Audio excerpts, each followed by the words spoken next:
Hello વિદ્યાર્થી મિત્રો, કેમ છો? મજામાં?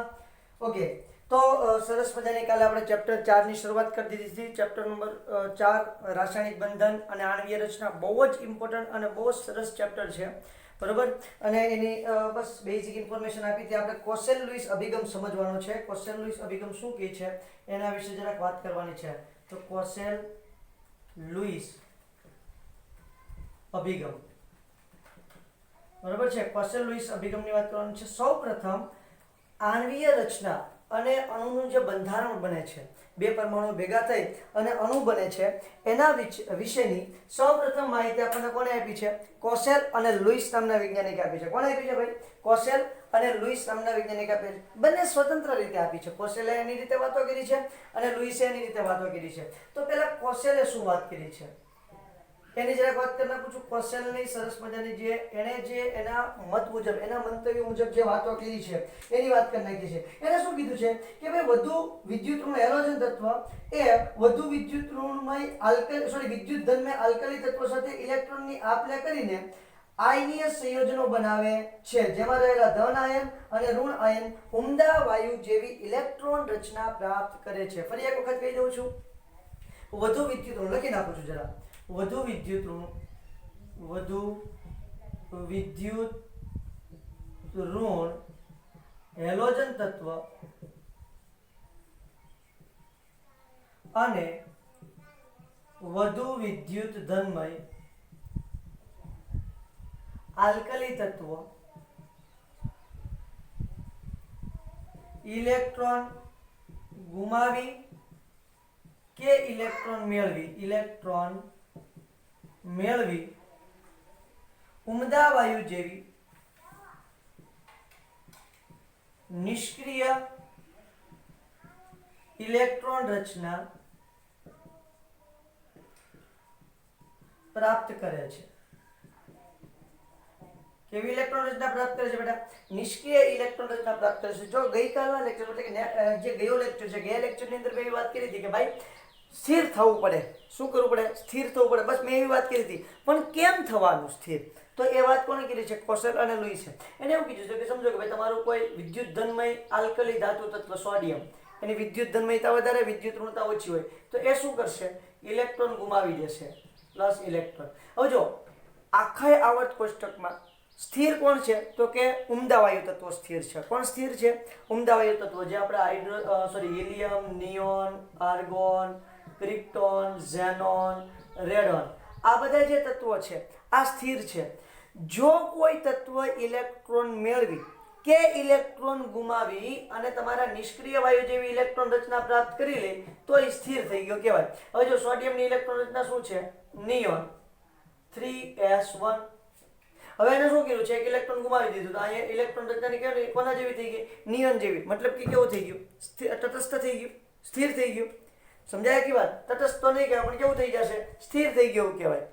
એટલે એને સ્થિરતા પ્રાપ્ત કરી છે. તો આ બધું વિદ્યુત ધનમય તત્વ છે, ઇલેક્ટ્રોન ગુમાવી સ્થિરતા પ્રાપ્ત કરે છે. જ્યારે હેલોજન તત્વ છે, સમજો કે ક્લોરીનની ઇલેક્ટ્રોન રચના શું છે? તો કે ભાઈ નિયોન, પછી શું છે? 3s2 3p5 છે. હવે એની અંદર એને આર્ગોન જેવી ઇલેક્ટ્રોન રચના પ્રાપ્ત કરે. એની નજીક કોણ ઉમદા વાયુ તત્વ કયો આવે એની નજીક? તો કે આર્ગોન. અહીંયા 17 ઇલેક્ટ્રોન છે, 18 ઇલેક્ટ્રોન થઈ જાય તો એ શું થઈ જાય? સ્થિર થઈ જાય. તો શું કરશે? એક ઇલેક્ટ્રોન મેળવી લેશે અને શું થઈ જાય? Cl-. તો જુઓ અહીંયા કેટલા ઇલેક્ટ્રોન થઈ ગયા? 18. એટલે કોના જેવી ઇલેક્ટ્રોન રચના પ્રાપ્ત થઈ ગઈ? Argon core. એટલે કે આ પણ કેવું બની જાય છે? સ્થિર બની જાય છે. આ પણ સ્થિર, એક ઇલેક્ટ્રોન ગુમાવી સ્થિર થાય છે. અને હેલોજન તત્વો છે એ એક ઇલેક્ટ્રોન મેળવીને સ્થિર થાય છે. હવે બીજા અમુક એવા તત્વો છે જે બે ઇલેક્ટ્રોન ગુમાવે છે. સમજો કે કેલ્શિયમ લઈએ, બરોબર છે. તો કેલ્શિયમની ઇલેક્ટ્રોન રચના કેટલી છે? Argon core 4s2, argon core 4s2. આ એની ઇલેક્ટ્રોન રચના છે. તો એની નજીકનું ઉમદા વાયુ કોણ છે? તો કે નજીકનું ઉમદા વાયુ આર્ગોન છે, કારણ કે બે ઇલેક્ટ્રોન જ વધારાના છે. તો શું કરશે? આ કેલ્શિયમ જે છે એ બે ઇલેક્ટ્રોન ગુમાવી અને કેલ્શિયમ 2+ બની જશે. તો આની ઇલેક્ટ્રોન રચના કોને જેવી થઈ જશે? નિષ્ક્રિય વાયુ જેવી થઈ જાય. આ સાહેબ થઈ જાય. થઈ ગઈ તો એ કેવું થઈ ગયું? સ્થિર થઈ ગયું. કેવું થઈ ગયું છે? સ્થિર. તો એની જે સ્થિરતા પ્રાપ્ત કરવાની વાતો છે બહુ જ ઇન્ટરેસ્ટિંગ છે. કાલે આપણે વાત તો કરી હતી કે ભાઈ સ્થિરતા પ્રાપ્ત થવી જોઈએ. કેમ થવી જોઈએ? એ કોસેલ અને લુઈસે કરી છે વાત. આખી વાત ક્લિયર થઈ છે? તો જે તમારા વધુ વિદ્યુત ધનમય આલ્કલી તત્વો છે એ શું કરે છે? તો કે એ ઇલેક્ટ્રોન ગુમાવે છે અને વિદ્યુત ઋણમય હેલોજન તત્વો છે એ ઇલેક્ટ્રોન મેળવે છે. વિદ્યુત ધનમય આલ્કલી તત્વો ઇલેક્ટ્રોન ગુમાવે છે અને વિદ્યુત ઋણમય હેલોજન તત્વો છે એ શું કરે છે? ઇલેક્ટ્રોન મેળવે છે. અને ધન આયન અને ઋણ આયન વચ્ચે જે સ્થિર વિદ્યુતીય આકર્ષણ બળ લાગે છે એને વિદ્યુત સંયોજક બંધ કહે છે. એને શું કહે છે? વિદ્યુત સંયોજક બંધ કહે છે. એટલે હવે શું થાય? જો આ તમારું Na+ અને Cl- એટલે બે વચ્ચે શું બનશે? વિદ્યુત સંયોજક બંધન થશે NaCl. Na+Cl- એટલે આપણે એને NaCl તરીકે ઓળખીએ છીએ. આ આને એક ઇલેક્ટ્રોન આપી દેશે એટલે બંનેના અષ્ટક પૂરા થઈ જાય. હમણાં આપણે વાત કરીએ છીએ અષ્ટકની વાત. એ લુઈસે કરી છે. કોશેલે શું કર્યું છે? કે ઇલેક્ટ્રોન ગુમાવવાની અને મેળવવાની વાત કરી છે. લુઈસે અષ્ટકની વાત કરી છે. એ હમણાં આપણે વાત કરીએ જ છીએ, પણ એટલે સુધી સમજણ પડી ગઈ હોવી જોઈએ. ધન આયન અને ઋણ આયન વચ્ચે સ્થિર વિદ્યુતીય આકર્ષણ બળથી રચાતા બંધને વિદ્યુત સંયોજક બંધ કહે છે. અહીંયા લખી નાખું છું ધન આયન અને ઋણ આયન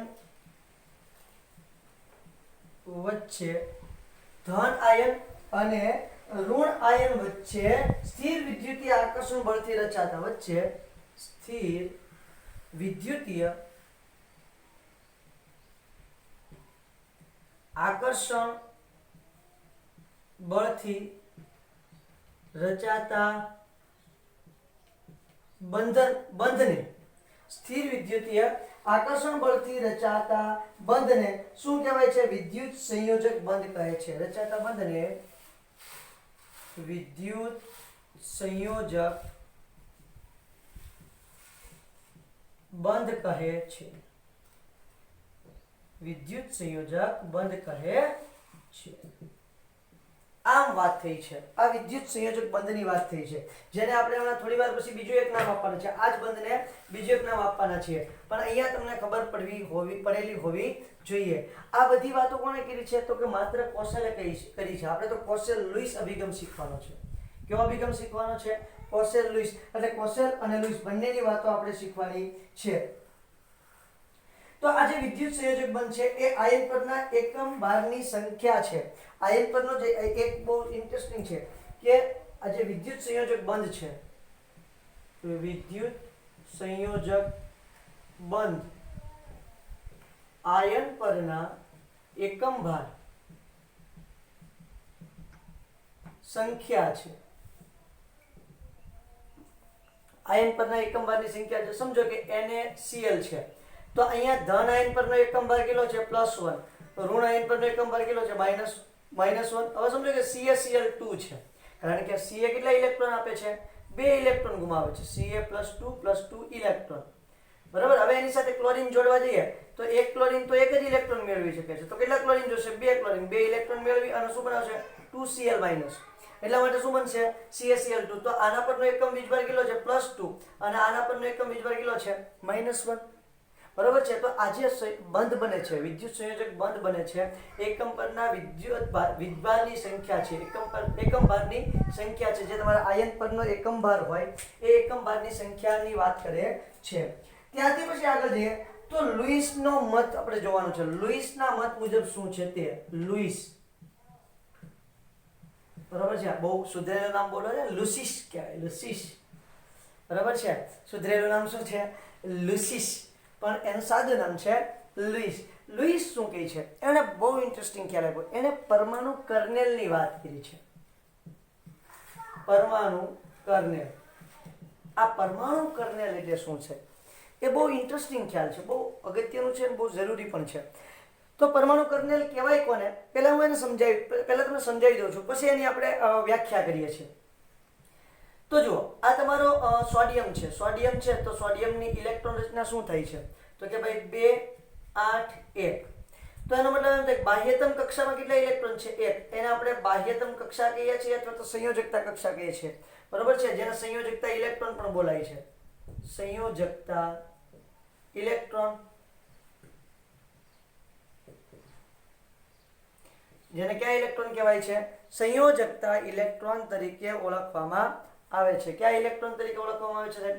સંયોજકતા ઇલેક્ટ્રોન. ઓકે વેલ, હવે અહીંયા પાછું કેન્દ્ર હશે, બરાબર છે. તો હવે જો આ જે આખો ભાગ છે સંયોજકતા ઇલેક્ટ્રોન સિવાયનો, આ સોડિયમ માટેની વાત છે, તો આ આખા ભાગને શું કહેવાય છે? પરમાણુ કર્નેલ. આ સોડિયમ માટેની વાત છે. હવે જો એની જગ્યાએ આપણે કેલ્શિયમ લઈએ તો કેલ્શિયમમાં શું હશે? 2, 8 અને 2. આનો પણ આ પરમાણુ કર્નેલ જ કહેવાય, બરાબર છે. સંયોજકતા ઇલેક્ટ્રોનને છોડી દેવાના. એ સિવાયનો જે અંદરનો ભાગ છે, કયો ભાગ? કેન્દ્ર સહિતના અંદરના ઇલેક્ટ્રોનનો ભાગ છે, એને શું કહીએ છીએ? પરમાણુ કર્નેલ. હવે તમે મને એમ કહો કે સોડિયમ છે, તો સોડિયમની અંદર કેટલા પ્રોટોન હશે? 11 પ્રોટોન. અને અંદરની બાજુ ઇલેક્ટ્રોન કેટલા હશે? 10 ઇલેક્ટ્રોન. તો આ જે કર્નેલ છે એ 11 પ્રોટોન અને 10 ઇલેક્ટ્રોન ધરાવે છે. તો ધન વીજભારી થશે કે ઋણ વીજભારી થશે? 10 ઇલેક્ટ્રોન અને 11 પ્રોટોન. તો પ્રોટોનની સંખ્યા શું છે? વધારે છે. પ્રોટોનની સંખ્યા વધારે હોવાને કારણે કર્નેલ કેવો હશે? ધન વીજભારી થશે. સેમ ટુ સેમ અહીંયા જો 12 પ્રોટોન અને 10 ઇલેક્ટ્રોન છે, બરોબર છે. તો 12 પ્રોટોન અને 10 ઇલેક્ટ્રોન હોય તો પરમાણુ કર્નેલ ધન વીજભારી થશે કે ઋણ વીજભારી થશે? તો 12 પ્રોટોન અને 10 ઇલેક્ટ્રોન હોવાને કારણે તે કેવો હશે? ધન વીજભારી થશે. તો એ પરમાણુ કર્નેલની જરાક તમને ડેફિનેશન જો કહી દઉં તો શું કહે છે પરમાણુ કર્નેલ? તો કે ભાઈ કેન્દ્ર સહિતનો સંયોજકતા કક્ષા સિવાયનો, અથવા તો એમ પણ કહી શકીએ સંયોજકતા કક્ષા સિવાયનો પરમાણુનો કેન્દ્ર સહિતનો જે ભાગ છે એને પરમાણુ કર્નેલ કહે છે. કોને? તો કે સંયોજકતા ઇલેક્ટ્રોન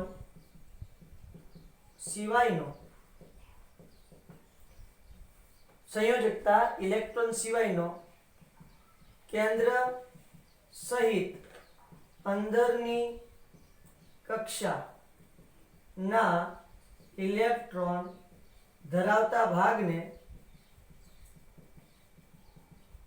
પરમાણુ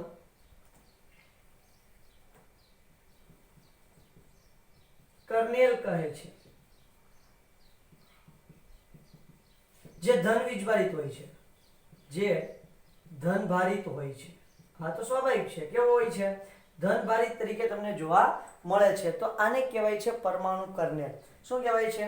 પરમાણુ કર્નેલ. હવે શું કહે છે લુઈસે? એવું કીધું છે કે ભાઈ આજે તમારો પરમાણુ કર્નેલ છે, બરાબર, એ સિવાયનો જે સંયોજકતા કક્ષાના ઇલેક્ટ્રોન છે ને એ ખાસ અગત્યના છે. તો આ જે 8 ઇલેક્ટ્રોન સંયોજકતા કક્ષામાં કેટલા ઇલેક્ટ્રોન હોય? તો કે સમજો કે ભાઈ 8 ઇલેક્ટ્રોન છે. તો બાહ્ય કોષમાં વધુમાં વધુ 8 ઇલેક્ટ્રોન હોય. કેટલા ઇલેક્ટ્રોન હોય છે? વધુમાં વધુ 8 ઇલેક્ટ્રોન હોય. આ 8 ઇલેક્ટ્રોન સમઘનના ખૂણા પર ગોઠવેલા હોય. એને આપણે બાહ્ય ઇલેક્ટ્રોન પણ કહીએ છીએ, સંયોજકતા ઇલેક્ટ્રોન પણ કહીએ છીએ. તો બાહ્ય કક્ષામાં અથવા તો બાહ્યતમ કક્ષામાં વધુમાં વધુ 8 ઇલેક્ટ્રોન હોય છે, જે સમઘનના ખૂણા પર ગોઠવાયેલા હોય છે. કેવો સમઘન? તો જો આપણે 12મા ધોરણની અંદર પહેલા ચેપ્ટરની અંદર વાત કરવાની છે સમઘનની, બરોબર છે. તો આ પ્રકારનો સરસ મજાનો આપણે સમઘન દોરવાના છીએ. ત્યારે આખું ચેપ્ટર જ છે ઘન. ચેપ્ટરનું નામ જ ઘન છે, બરોબર છે. તો ઘન જે ચેપ્ટરનું નામ છે તો એમાં અહીંયા આ ટાઈપનું હોય છે અને સમઘન કહેવાય. તો 8 તમારા જે ઇલેક્ટ્રોન હોય છે, આ 8 ઇલેક્ટ્રોન આ 8 ખૂણા પર ગોઠવાયેલા હોય છે. આવું લુઈસ કહે છે. કોણ કહે છે? લુઈસ. તો આ તમારો સમઘન છે. અને જે બાહ્યતમ કક્ષામાં 8 ઇલેક્ટ્રોન હોય છે એ 8 ખૂણા પર ગોઠવાયેલા હોય છે. કેટલા ખૂણા પર ગોઠવાયેલા હોય છે? 8 ઇલેક્ટ્રોન 8 ખૂણા પર ગોઠવાયેલા હોય છે. આવું લુઈસ કહે છે. હવે સમજો કે સાહેબ એ અને વચ્ચે કોણ હોય છે? કર્નેલ. વચ્ચે કર્નેલ તમને જોવા મળે છે અને 8 ખૂણા પર તમને 8 ઇલેક્ટ્રોન આવેલા જોવા મળશે. હવે સાહેબ સમજો કે ભાઈ મારી પાસે દરેક જગ્યાએ થોડું એવું જરૂરી છે કે બાહ્યતમ કક્ષામાં 8 ઇલેક્ટ્રોન હોય. હવે તમે વિચારી લો સોડિયમ છે તો સોડિયમની બાહ્યતમ કક્ષામાં કેટલા ઇલેક્ટ્રોન હોય? સોડિયમની બાહ્યતમ કક્ષામાં કેટલા ઇલેક્ટ્રોન હોય? સોડિયમનો પરમાણુ ક્રમાંક 11 છે એટલે ઇલેક્ટ્રોન 2, 8, 1 થશે. તો આની બાહ્યતમ કક્ષામાં કેટલા ઇલેક્ટ્રોન થયા? 1.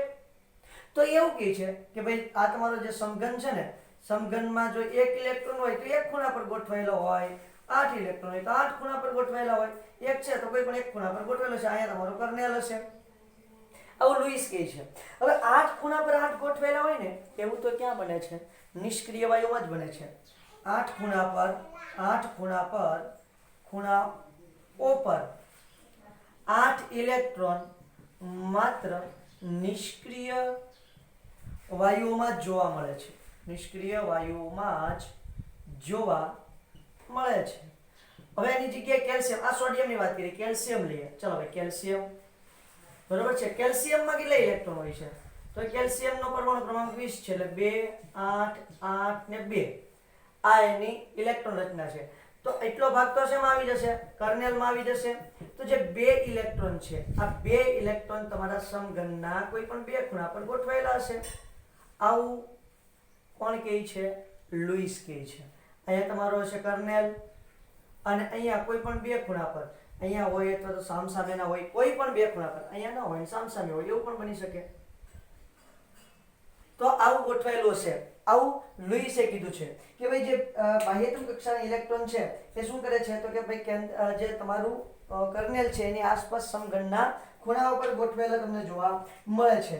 હવે સોડિયમ અને ક્લોરીનમાં ઇલેક્ટ્રોનની આપ-લે થઈને તેમજ Cl2 અને F2 જેવા અણુમાં ઇલેક્ટ્રોનની ભાગીદારી થઈને અષ્ટક રચના પ્રાપ્ત થાય છે. હવે સમજો કે NaCl છે, આને પાસે એક જ છે ભાઈ, અને Cl છે, તો Cl પાસે કેટલા છે? 7. આ Na છે, એની પાસે કર્નેલ સિવાયના કેટલા? તો કે 1 ઇલેક્ટ્રોન છે. Cl છે, તો Cl પાસે કર્નેલ સિવાયના કેટલા? 7 ઇલેક્ટ્રોન છે. ઇલેક્ટ્રોન રચના જો Cl ની, એટલે 2 8 અને 7 આવી ઇલેક્ટ્રોન રચના છે. હવે આવી ઇલેક્ટ્રોન રચના છે તો અહીંયા કોણ હશે? તો કે ભાઈ કેન્દ્ર હશે. તો કર્નેલ કોને કહીએ છીએ? તો કે કેન્દ્ર અને અંદરની કક્ષાના જે ઇલેક્ટ્રોન છે એને શું કહીએ છીએ આપણે? કર્નેલ. એને કર્નેલ કહીએ. હા સાહેબ. તો હવે બાહ્યતમ કક્ષામાં કેટલા ઇલેક્ટ્રોન રહ્યા છે? તો કે 7 ઇલેક્ટ્રોન રહ્યા છે. હવે શું થાય છે? આ એક ઇલેક્ટ્રોન આને આપી દેશે, એટલે આની પાસે કેટલા ઇલેક્ટ્રોન થઈ ગયા? 8. અને NaCl બે જોડાઈ જશે. ધ્યાન આપજો. તો હવે Na પાસે કેટલા રહેશે? 2 અને 8. હવે આની બાહ્યતમ કક્ષા કઈ થઈ ગઈ? તો આ 8 ઇલેક્ટ્રોન ધરાવે છે, એ બાહ્યતમ કક્ષા થઈ ગઈ. અને આની બાહ્યતમ કક્ષામાં કેટલા ઇલેક્ટ્રોન થઈ ગયા? 2 8 અને 8. તો આનો જે અંદરનો પોર્શન છે એ પરમાણુ કર્નેલ છે, તો આની પણ બાહ્યતમ કક્ષામાં કેટલા ઇલેક્ટ્રોન થઈ ગયા? 8 ઇલેક્ટ્રોન થઈ ગયા. તો અહીંયા સોડિયમ અને ક્લોરીન ઇલેક્ટ્રોનની આપ-લે કરશે. શું કરે છે? ઇલેક્ટ્રોનની આપ-લે કરી અને અષ્ટક પૂરું કરે છે. એટલે Na એક ઇલેક્ટ્રોન આપી દેશે અને Cl એક ઇલેક્ટ્રોન મેળવી લેશે, એટલે આનું પણ અષ્ટક પૂરું અને આનું પણ અષ્ટક પૂરું. તો એનું જે આપણે જે સરસ મજાનો સમઘન દોરીએ છીએ, તો સમઘનના 8 8 ખૂણા પર 8 8 ઇલેક્ટ્રોન ગોઠવી શકાય. ક્લિયર છે? ઓકે. હવે સાહેબ Cl2 છે, તો Cl2 અને F2 આમાં કઈ રીતે પોસિબલ બને? હવે એક Cl લઈએ તો એની ઇલેક્ટ્રોન રચના શું થાય? 2 8 7. બીજો Cl લઈએ તો શું ઇલેક્ટ્રોન રચના થાય? 7 8 2. એ થઈ ને 2 8 7. આ બાજુ પરમાણુ કર્નેલ, અહીંયા આ બાજુ પરમાણુ કર્નેલ. Yes sir. ઓકે. હવે આ શું કરશે? તો આના જે 7 ઇલેક્ટ્રોન છે, 1 2 3 4 5 6 અને 7, હમણાં આપણે જોઈએ છે આવડે જે આને બિંદુ નિરૂપણ કહેવાય, લુઈસ બિંદુ નિરૂપણ 7. હવે શું કરશે? આ ઇલેક્ટ્રોનની ભાગીદારી કરી નાખશે. હવે જો ભાગીદારી કરી, કોઈ પણ સાથે ભાગીદારીમાં હોય તો એ બંનેનું કેવું કહેવાય? સહિયારું કહેવાય.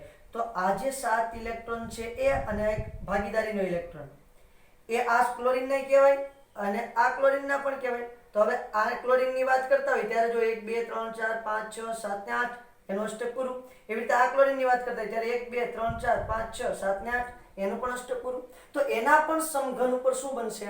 તો કે 8 8 ઇલેક્ટ્રોન ગોઠવાઈ જશે સરળતાથી. તો Cl2 અને F2 સેમ ટુ સેમ ફ્લોરીનમાં પણ આવું બનશે. તો ત્યાં શું થશે? તો કે ભાઈ ઇલેક્ટ્રોનની ભાગીદારી કરી અને અષ્ટક પૂરું કરશે, જ્યારે અહીંયા ઇલેક્ટ્રોનની આપ-લે કરી અને અષ્ટક પૂરું કરે છે. એને આપણે સેન્ટેન્સ સ્વરૂપે લખી નાખીએ તો કે ભાઈ NaCl માં શું કહે છે? NaCl માં ઇલેક્ટ્રોનની ભાગીદારી કરી અષ્ટક પૂર્ણ કરે છે. ઇલેક્ટ્રોનની આપ-લે કરી, NaCl માં ઇલેક્ટ્રોનની આપ-લે કરી અષ્ટક પૂર્ણ કરે છે, જ્યારે Cl2 F2 ઇલેક્ટ્રોનની ભાગીદારી કરી અષ્ટક પૂરું કરે છે.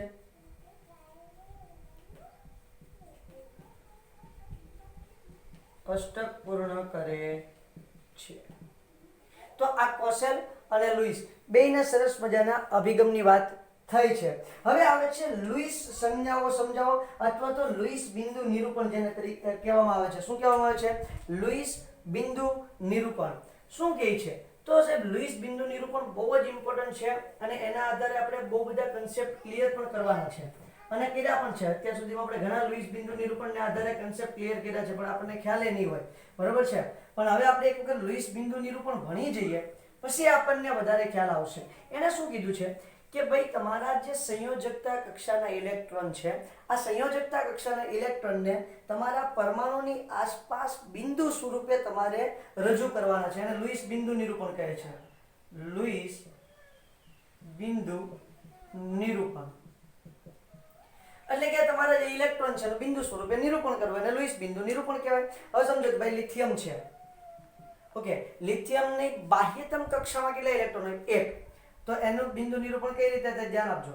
આ રીતે આ લુઈસનું બિંદુ નિરૂપણ છે. લિથિયમ પછી કોણ આવે છે? બેરિલિયમ. બેરિલિયમની બાહ્યતમ કક્ષામાં 2 અને 2 એટલે 2 ઇલેક્ટ્રોન, કારણ કે અંદરની કક્ષા તો શું છે? પરમાણુ કર્નેલમાં આવશે, તો 2 ઇલેક્ટ્રોન છે. તો એનું બિંદુ નિરૂપણ કઈ રીતે કરશો તમે? એની આસપાસ 2 ઇલેક્ટ્રોન દર્શાવીને, અને ઇલેક્ટ્રોનને તમારે બિંદુ સ્વરૂપે મૂકવાના છે. એટલા માટે તેને શું કહેવાય છે? બિંદુ નિરૂપણ. ત્યાર પછી બોરોન આવે છે. તો બોરોનમાં જો બાહ્યતમ કક્ષામાં ટોટલ એની ઇલેક્ટ્રોન રચના શું છે? 2 અને 3, બરાબર છે. તો અંદરના જે ઇલેક્ટ્રોન છે એ શેમાં આવી જાય છે?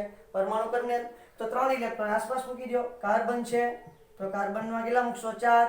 પછી નાઇટ્રોજન છે તો નાઇટ્રોજનમાં કેટલા મૂકશો? નાઇટ્રોજનમાં આપણે 5 મૂકીશું. પછી ઓક્સિજન છે 1 2 3 4 5 ને 6, અને તમારું ફ્લોરિન હોય તો 1 2 3 4 5 6 અને 7. હમણાં થોડી વાર પહેલા જ મેં ક્લોરિનમાં આ ઘટના તમને સમજાવી હતી કે એની આસપાસ 7 ઇલેક્ટ્રોન આવેલા હોય છે. તો આ જે તમારા ઇલેક્ટ્રોનને તમારા પરમાણુની આસપાસ બિંદુ સ્વરૂપે જે રજૂ કરવાની પદ્ધતિ છે એને લુઈસ બિંદુ નિરૂપણ તરીકે ઓળખવામાં આવે છે. આ જે તમે ટપકા દર્શાવ્યા છે, જે બિંદુ દર્શાવ્યા છે, એ તમારા પરમાણુની સંયોજકતા દર્શાવે છે. પરમાણુની આસપાસ રહેલા બિંદુઓ પરમાણુ કે સમૂહની સંયોજકતા દર્શાવે છે. હવે જો પરમાણુ કે સમૂહની સંયોજકતા દર્શાવે છે, બરાબર છે, પણ દરેક વખતે આવું પાછું નથી બનતું. તો શું કરવાનું છે? તો કે ભાઈ જો બીજી સંયોજકતાની આપણે બહુ સરસ મજાની એક જોઈ છે કે આ જે તમારા બાહ્યતમ કક્ષાના ઇલેક્ટ્રોન છે એને 8 માંથી બાદ કરો ને, એ પણ તમારા સમૂહની સંયોજકતા હોય છે. બાહ્યતમ કક્ષાના ઇલેક્ટ્રોનને 8 માંથી બાદ કરતા પણ સમૂહની સંયોજકતા મળે છે. મતલબ કઈ રીતે સાહેબ? તો જો લિથિયમ છે તો લિથિયમની એક સંયોજકતા તો કેટલી છે? તો કે ભાઈ એક સંયોજકતા એની 1 છે. પછી બીજી સંયોજકતા કેટલી હોઈ શકે? તો કે 7. કઈ રીતે? તો કે કાં તો એ 7 ઇલેક્ટ્રોન મેળવે કાં 1 ઇલેક્ટ્રોન ગુમાવે, બરાબર છે. તો આપણે તો પૂરું શું કરવાનું છે? અષ્ટક બનાવવાનું છે. ટૂંકમાં અષ્ટક કમ્પ્લીટ કરવાનું છે. તો આનું અષ્ટક પૂરું કરવા માટે શું કરવું પડે? જો હિલિયમને બાદ કરતા, કારણ કે હિલિયમની બાહ્યતમ કક્ષામાં વધારે 2 ઇલેક્ટ્રોન જ હોય, બરાબર, છતાં પણ નિષ્ક્રિય વાયુ છે. એટલે હાઇડ્રોજન લઈએ તો હાઇડ્રોજનમાં તો શું થાય? 1 ઇલેક્ટ્રોન એનો પોતાનો હોય, બીજા કોઈ હાઇડ્રોજન પાસેથી 1 ઇલેક્ટ્રોન લઈ લે એટલે 2 ઇલેક્ટ્રોન થઈ ગયા, અષ્ટક પૂરું થઈ ગયું બંનેનું. એમ વાત નથી. હિલિયમ અપવાદ છે. હિલિયમ શું છે? અષ્ટકમાં હિલિયમ અપવાદ છે.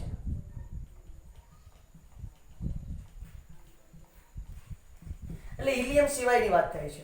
તો લિથિયમ છે તો લિથિયમ 1 ઇલેક્ટ્રોન ગુમાવી દે તો હિલિયમ જેવું નિષ્ક્રિય વાયુ જેવું બની જાય, તો પણ એ તટસ્થ થઈ જાય. અથવા તો કોઈ પાસેથી 7 ઇલેક્ટ્રોન મેળવી લે તો એ નિયોન જેવું બની જાય, તો પણ તટસ્થ થઈ જાય. એટલે શું કીધું છે? કાં તો એની જે બાહ્યતમ કક્ષામાં ઇલેક્ટ્રોન આવેલા છે એટલી સંયોજકતા હોય, અથવા 8 માંથી બાદ કરો અને 8 માંથી કોને બાદ કરવાના છે? તો કે એની સંયોજકતા કક્ષામાં આવેલા ઇલેક્ટ્રોનને બાદ કરો અને જેટલા અંક વધે એ પણ તમારી શું થાય? સંયોજકતા. અહીંયા બેરિલિયમ લ્યો, કાં 2 ગુમાવી દે કાં 6 મેળવી લે. બોરોન લ્યો, કાં 3 ગુમાવી દે કાં 5 મેળવી લે. અથવા તો તમે કાર્બન લ્યો તો કાર્બન તો મોટા ભાગે સહસંયોજક જ બનશે, બરાબર છે. પછી નાઇટ્રોજન કાં 3 મેળવે કાં 5 ગુમાવે, એટલે એની સંયોજકતા 3 અને 5 બંને હોય છે. આપણે બહુ સારી રીતે જાણીએ. ઓક્સિજન છે તો એની સંયોજકતા 6 અને 2 બંને હોય છે, યાદ કરી જો. અહીંયા ફ્લોરિન છે એની સંયોજકતા 7 અને 1, બરાબર, 8 માંથી 7 બાદ કરો તો કેટલા વધશે? કાંઈ 1 ઇલેક્ટ્રોન મેળવે કાં 7 ઇલેક્ટ્રોન ગુમાવી દે. આવી રીતે એની સંયોજકતા નક્કી થાય. આવું હું નથી કહેતો, કોણ કહે છે? ભાઈ લુઈસ. કોણ કહે છે? મોટો ભાઈ લુઈસ આપણને આવું સમજાવે છે કે આની સંયોજકતા આ રીતે પૂરી થાય અને દરેક તમારો પરમાણુ અષ્ટક પૂરું કરે તો અને માત્ર તો જ સ્થાયી થાય. અષ્ટક પૂરું કરે, અષ્ટક પૂર્ણ થાય તે પરમાણુ સ્થાયીતા પ્રાપ્ત કરે છે. ક્લિયર? ચાલો, તો જે પરમાણુ અષ્ટક પૂરું કરશે તે તમારી ઇલેક્ટ્રોનની સ્થાયીતા પ્રાપ્ત કરશે. હવે આપણે કોસ્ટેલના અભિગમના મુદ્દાઓ જોવાના છે. બહુ સિમ્પલ છે અને બહુ સરસ મજાના છે, પણ એ આપણે નેક્સ્ટ લેક્ચરની અંદર રાખીશું. બરોબર છે? કોસ્ટેલના અભિગમના મુદ્દા બહુ ઇમ્પોર્ટન્ટ છે, બહુ સહેલા છે. જો કે તમે ઓલરેડી શીખી ગયા છો. એને કેવું કે એક મુદ્દો તમને એક્ઝામ્પલ માટે કહી દઉં. એવું કીધું કે ભાઈ તમારા સમૂહ 1ના તત્વો અને સમૂહ 17ના તત્વો છે એ નિષ્ક્રિય વાયુ તત્વો કરતાં કેવા પડે છે? જુદા પડે છે. તો બધે જુદા પડે ભાઈ એકબીજાથી. એક છે બીજાથી, બીજો છે ત્રીજા સમૂહથી, બધા સમૂહથી એકબીજા જુદા પડે છે. પણ એના આ વાતને માન એટલા માટે આપવામાં આવ્યું છે કે ત્યારે હજી કોઈને કંઈ ખબર હતી નહીં. અણુ કઈ રીતે બને એનો કોઈને ખ્યાલ હતો નહીં. પહેલી વખત આ મિત્રએ આવી રજૂઆત કરી છે, એટલા માટે એના મુદ્દાને સારું એવું મહત્વ આપવામાં આવ્યું છે. બરાબર? પણ એ આપણે હવે નેક્સ્ટ લેક્ચરની અંદર શીખશું. Thank you.